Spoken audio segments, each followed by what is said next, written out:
Greater Bengaluru ಪಾಲಿಕೆ ಚುನಾವಣೆಗೆ supreme court deadline ಕೊಟ್ಟಿದೆ. ಜೂನ್ 30ರ ಒಳಗೆ ಚುನಾವಣೆ ಮುಗಿಸಿ ಅಂತ ಸುಪ್ರೀಂ ಕೋರ್ಟ್ ಆದೇಶ ನೀಡಿದ್ದು, ಸುಪ್ರೀಂ ಕೋರ್ಟ್ ಸಿಜೆಐ ನೇತೃತ್ವದ ಪೀಠದಿಂದ ಮಹತ್ವದ ಆದೇಶ.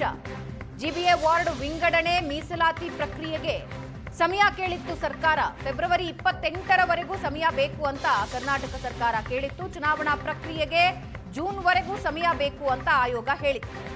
ಜೂನ್ 30ರ ಒಳಗೆ ಚುನಾವಣೆ ಮುಗಿಸಿ ಅಂತ ಈಗ ಸುಪ್ರೀಂ ಕೋರ್ಟ್ ಆದೇಶ ಕೊಟ್ಟಿದೆ. ಫೆಬ್ರವರಿ 20ರ ಒಳಗೆ ಮೀಸಲಾತಿ ವಾರ್ಡ್ ಪುನರ್ ವಿಂಗಡಣೆ ಇವೆಲ್ಲದಕ್ಕೂ ಸುಪ್ರೀಂ ಗಡುವು ನೀಡಿದ್ದು, ಮಾರ್ಚ್ 16ರ ಒಳಗೆ ಅಂತಿಮ ಮತದಾರರ ಪಟ್ಟಿ ಪ್ರಕಟಿಸಬೇಕು ಅಂತ ಸೂಚನೆ ಕೊಟ್ಟಿದೆ. ಮಕ್ಕಳ ಪರೀಕ್ಷೆ ಕಾರಣ ಮೇ 26ರ ನಂತರ ಚುನಾವಣಾ ಪ್ರಕ್ರಿಯೆ ಆರಂಭಿಸಿ ಜೂನ್ 30ರ ಒಳಗೆ ಜಿಬಿಎ ಚುನಾವಣೆ ಮುಗಿಸುವಂತೆ ಸುಪ್ರೀಂ ಕೋರ್ಟ್ ಸೂಚನೆ ಕೊಟ್ಟಿದೆ. ಮತ್ತಷ್ಟು ಸಮಯ ಕೇಳದಂತೆ ರಾಜ್ಯ ಸರ್ಕಾರ, ಚುನಾವಣಾ ಆಯೋಗ ಎರಡಕ್ಕೂ ಎಚ್ಚರಿಕೆ ಕೊಟ್ಟಿದೆ.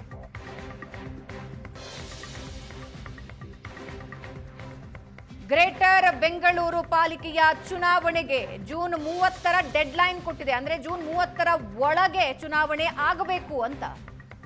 ಜಿಬಿಎ ವಾರ್ಡ್ ವಿಂಗಡಣೆ ಮೀಸಲಾತಿ ಪ್ರಕ್ರಿಯೆಗೆ ಸರ್ಕಾರ ಸಮಯ ಕೇಳಿತ್ತು. ಫೆಬ್ರವರಿ 28ರವರೆಗೂ ಸಮಯ ಬೇಕು ಅಂತ ಕೇಳಿತ್ತು.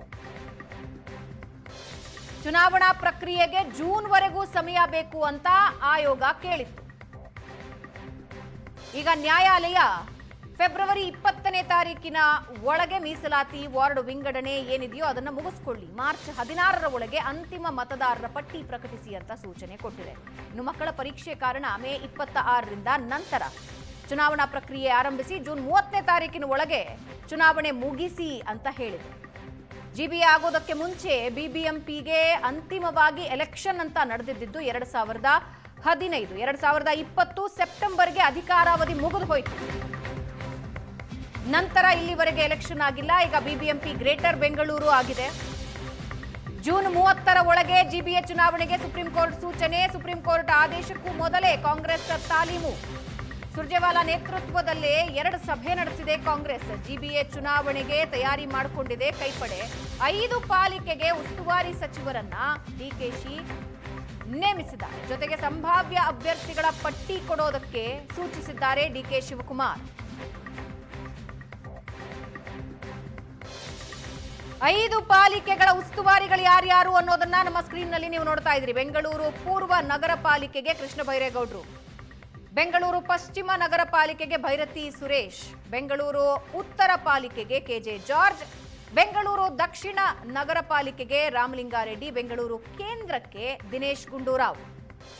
5 ಜನ ಸಚಿವರನ್ನ ಉಸ್ತುವಾರಿಗಳಾಗಿ ನೇಮಕ ಮಾಡಲಾಗಿದೆ. 5 ಪಾಲಿಕೆಗಳ ಉಸ್ತುವಾರಿಗಳ ಹೆಸರುಗಳನ್ನ ನೀವು ನೋಡ್ತಾ ಇದ್ದೀರಿ. ಬೆಂಗಳೂರು ಪೂರ್ವ, ಪಶ್ಚಿಮ, ಉತ್ತರ, ದಕ್ಷಿಣ ಮತ್ತು ಕೇಂದ್ರ. ಪೂರ್ವಕ್ಕೆ ಕೃಷ್ಣ ಬೈರೇಗೌಡ, ಪಶ್ಚಿಮಕ್ಕೆ ಭೈರತಿ ಸುರೇಶ್, ಉತ್ತರಕ್ಕೆ ಕೆಜೆ ಜಾರ್ಜ್, ದಕ್ಷಿಣಕ್ಕೆ ರಾಮಲಿಂಗಾರೆಡ್ಡಿ ಮತ್ತು ಕೇಂದ್ರಕ್ಕೆ ದಿನೇಶ್ ಗುಂಡೂರಾವ್. ಇವಾಗ ಇನ್ನಷ್ಟು ಡೀಟೇಲ್ಸ್ ನೀಡ್ತಾರೆ ನಮ್ಮ ಪ್ರತಿನಿಧಿ ಮಾರುತೇಶ್. ಸುಪ್ರೀಂ ಕೋರ್ಟ್ನಿಂದ ಡೆಡ್ಲೈನ್ ಬಂದಿದೆ. ಈಗ ಜೂನ್ 30ನೇ ತಾರೀಕಿನ ಒಳಗೆ ಎಲೆಕ್ಷನ್ ನಡೀಬೇಕು ಅಂತ. ಆದರೆ ಈ ಹಿಂದೆಯೇ ಕಾಂಗ್ರೆಸ್ ಮಟ್ಟದಲ್ಲಿ ತಯಾರಿಗಳು ನಡೀತಾ ಇದ್ವು. ಸೊ ಹೇಗಿದೆ ತಯಾರಿಗಳು, ಏನೇನ್ ಪ್ಲಾನ್ ಹಾಕೊಂಡಿದೆ? ಭವನ, ಇನ್ನೂ ಸಾಕಷ್ಟು ದಿನಗಳ ಕಾಲ ಚುನಾವಣೆ ನಡೆಸದಲ್ಲೇ ಇರುವಂತಹ ಕಾನೂನಿನ ಅವಕಾಶಗಳು ಬಹುಶಃ ಇಲ್ಲ ಅನ್ನೋದನ್ನ ಕಾಂಗ್ರೆಸ್ ಅರಿತುಕೊಂಡಿತ್ತು ಅನ್ನೋ ಏನೋ. ಆ ಹಿನ್ನೆಲೆಯಲ್ಲಿ ತಯಾರಿ ಸಭೆಗಳನ್ನ ಹಿಂದಿನಿಂದಲೇ ಮಾಡ್ಕೊಂಡು ಬಂದಿದ್ದಾರೆ. ಕಳೆದ ಮೂರು ತಿಂಗಳಿನಿಂದಲೂ ಕೂಡ ಈ ಸಭೆಗಳು ನಡೀತಾ ಇರೋದನ್ನ ನಾವು ನೋಡಿದೀವಿ. ಮೊದಲ ಸಭೆ ನಡೆದಿದ್ದು ಸುರ್ಜೇವಾಲಾ ಅವರ ನೇತೃತ್ವದಲ್ಲಿ ಬೆಂಗಳೂರಿನ ಎಲ್ಲ ಕೆಪಿಸಿಸಿಯ ಪದಾಧಿಕಾರಿಗಳು ಜೊತೆಗೆ MLAಗಳು, ಇದರ ಜೊತೆಗೆ 5 ಜನ, ಅಂದ್ರೆ ಈಗ ನಗರ ಪಾಲಿಕೆ ವ್ಯಾಪ್ತಿಗೆ ಒಬ್ಬೊಬ್ಬರು ಅಧ್ಯಕ್ಷರನ್ನ ನೇಮಿಸಿದ್ದಾರೆ. ಆ ಅಧ್ಯಕ್ಷರುಗಳು ಭಾಗಿಯಾಗಿದ್ರು. ಅವರ ಜೊತೆಗೆ 2 ಬಾರಿ ಸಭೆ ನಡೆಸಲಾಗಿದೆ. ಜೊತೆಗೆ BLOಗಳ ನೇಮಕ ಆಗಿದ್ರೆ ಬೂತ್ ಲೆವೆಲ್ ಏಜೆಂಟ್ಗಳ ನೇಮಕ ಮಾಡಿಕೊಂಡು ಮತದಾರ ಪಟ್ಟಿ ಪರಿಷ್ಕರಣೆಯನ್ನ ಈ ಬಾರಿ ಯಾವುದೇ ಕಾರಣಕ್ಕೂ ಬೆಂಗಳೂರಿನಲ್ಲೂ ಕಳೆದ ಬಾರಿ ಇದ್ದಂತ ಆರೋಪ ಏನು ಬಿಜೆಪಿಯವರು ಮತಪಟ್ಟಿ ಪರಿಷ್ಕರಣೆಯಲ್ಲಿ ಮೋಸ ಮಾಡಿ ಗೆಲ್ತಾ ಇದ್ದಾರೆ, ಅಲ್ಲಿ ಸಾಕಷ್ಟು ವಂಚನೆ ನಡೀತಾ ಇದೆ. ಯಾಕಂದ್ರೆ ರಾಹುಲ್ ಗಾಂಧಿ ಅವರು ಕೂಡ ಮಹದೇವಪುರದ ಒಂದು ವಿಚಾರವನ್ನು ಕೂಡ ಪ್ರಸ್ತಾಪ ಮಾಡಿದ್ರು. ಹಾಗಾಗಿ BLAಗಳ ನೇಮಕ ಕೂಡ ಆಗಿದೆ. ಅವರು ವಾರ್ಡ್ಗಳಲ್ಲಿ ತಮ್ಮ ಬೂತ್ಗಳಲ್ಲಿ ಅದರ ತಯಾರಿಯನ್ನ ಮಾಡ್ತಿದ್ದಾರೆ. ಈಗಾಗಲೇ 5 ಜಿಲ್ಲಾಧ್ಯಕ್ಷರ ನೇಮಕ ಮಾಡಲಾಗಿದೆ. ಆ ಜಿಲ್ಲಾಧ್ಯಕ್ಷರಿಗೆ ನಿಮ್ಮ ಗಮನಕ್ಕೆ ಇರೋ ಹಾಗೆ ಯಾವ್ಯಾವ ವಾರ್ಡ್ಗಳಲ್ಲಿ ಯಾವ್ಯಾವ ಲೀಡರ್ಗಳಿದ್ದಾರೆ, ಸಂಭಾವ್ಯವಾಗಿ ಯಾರನ್ನ ಅಭ್ಯರ್ಥಿಯನ್ನಾಗಿ ಮಾಡಬಹುದು ಅಂತೇಳಿ ಒಂದು ಪಟ್ಟಿ ಕೊಡಿ ಅನ್ನುವಂತ ಮಾಹಿತಿಯನ್ನ ಕೇಳಿದ್ರು. ಅದಕ್ಕೆ ಪೂರಕ ಅನ್ನುವಂತೆ 2-3 ಜಿಲ್ಲಾಧ್ಯಕ್ಷಗಳಿಗಾಗಲೇ ಪಟ್ಟಿ ಕೊಟ್ಟಿದ್ದಾರೆ. ಇನ್ನೊಂದು ಕಡೆ ಕಾರ್ಪೊರೇಷನ್ ಚುನಾವಣೆಗೆ ಅಭ್ಯರ್ಥಿಗಳಿಗಾಗಿ ಅರ್ಜಿ ಆಹ್ವಾನವನ್ನು ಕೂಡ ಮಾಡಿದ್ದಾರೆ. ಈಗಾಗಲೇ ಅರ್ಜಿ ವಿತರಿಸುವಂತ ಕೆಲಸ ಕೂಡ ಕೆಪಿಸಿಸಿ ಮಾಡ್ತಾ ಇದೆ. ಜೊತೆಗೆ ಸಚಿವರುಗಳನ್ನ ಉಸ್ತುವಾರಿಯನ್ನಾಗಿ ಮಾಡಿದ್ದಾರೆ. ಪ್ರತಿ ನಗರಸಭೆಗೂ, ನಗರ ಪಾಲಿಕೆಗಳಿಗೆ ಒಬ್ಬೊಬ್ಬರನ್ನ ಉಸ್ತುವಾರಿಯನ್ನಾಗಿ ಮಾಡಿದ್ದಾರೆ. ಅವರ ನೇತೃತ್ವದಲ್ಲಿ ಈಗಾಗಲೇ ಬೂತ್ ಮಟ್ಟದ ಸಭೆಗಳು ಕೂಡ ನಡೆದಿದ್ದಾವೆ ಮತ್ತು ತಯಾರಿಯ ಭಾಗವಾಗಿ ಎಲ್ಲರೂ ಕೂಡ ಕೆಲಸ ಮಾಡ್ಲಿಕ್ಕೆ ಶುರು ಮಾಡಿದ್ದಾರೆ. ಬಹುಶಃ ಈ ವರ್ಷ ಜಿಬಿಎ ಚುನಾವಣೆ ಮಾಡೋದು ಅನಿವಾರ್ಯ ಎನ್ನುವ ಕಾರಣಕ್ಕಾಗಿ ಕಾಂಗ್ರೆಸ್ ಮೊದಲಿನಿಂದಲೇ ಈ ತಯಾರಿಗಳನ್ನ ಆರಂಭ ಮಾಡಿದ್ದಾರೆ. ಯಾಕಂದ್ರೆ ಸರ್ಕಾರದ ವಿರುದ್ಧ ಒಂದು ದೊಡ್ಡ ಮಟ್ಟದ ಅಸಮಾಧಾನ ಇದೆ. ಗುಂಡಿ ವಿಚಾರದಲ್ಲಿ ಇರ್ಬೋದು, ಮಳೆ ಬಂದಾಗ ಆದಂತಹ ಸಮಸ್ಯೆಗಳಿರ್ಬೋದು, ಬೆಂಗಳೂರಿನ ಅಭಿವೃದ್ಧಿ ವಿಚಾರಕ್ಕೆ ಇರ್ಬೋದು. ಹೀಗಾಗಿ ಈ ಬಾರಿ ಜಿಬಿಎ ಚುನಾವಣೆಯನ್ನ ಗೆಲ್ಲಲೇಬೇಕಾದಂತ ಒತ್ತಡ ಇದೆ. ಇನ್ನೊಂದು ಕಡೆ ಡಿ.ಕೆ. ಶಿವಕುಮಾರ್ ಬೆಂಗಳೂರು ಅಭಿವೃದ್ಧಿ ಸಚಿವರಾಗಿರೋದ್ರಿಂದ ಅವರಿಗೂ ಕೂಡ ಬೆಂಗಳೂರಿನ ಚುನಾವಣೆ ಒಂದು ದೊಡ್ಡ ಪ್ರತಿಷ್ಠೆಯಾಗಿದೆ.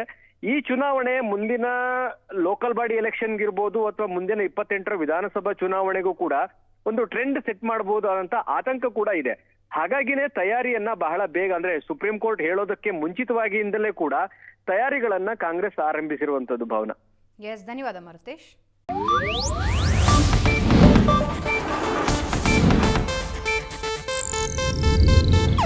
ಇದು ಏಷ್ಯಾನೆಟ್ ನ್ಯೂಸ್ ನೆಟ್ವರ್ಕ್ ಪ್ರಸ್ತುತಿ.